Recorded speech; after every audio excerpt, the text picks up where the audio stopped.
এখন বলেন, কবে গেছিলেন আপনি? হজ না উমরা গেছিলেন?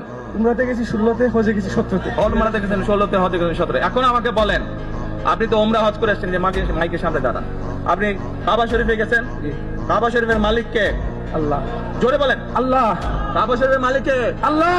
আল্লাহ। আমরা মুসলমান সবাই, এই দিন দুনিয়ার আমরা যে এই পৃথিবী দেখি, এই পৃথিবীর মালিক কে? আল্লাহ। এই সূর্য নক্ষত্র যা দেখি তার মালিক কে? আল্লাহ। বেহেশতের মালিক কে? আল্লাহ। দোজখের মালিক কে? আল্লাহ। আচ্ছা দাঁড়ান, এবার আপনি বসেন এখানে। আপনারা সকলেই সাক্ষী দিলেন দোজখের মালিক আল্লাহ, বেহেশতের মালিক আল্লাহ, এই পৃথিবীর মালিক আল্লাহ, কাবার মালিক আল্লাহ। আরে ভাই, যেটার মালিক আল্লাহ সেটা কি অন্য কেউ দেওয়ার ক্ষমতা রাখে? রাখে না।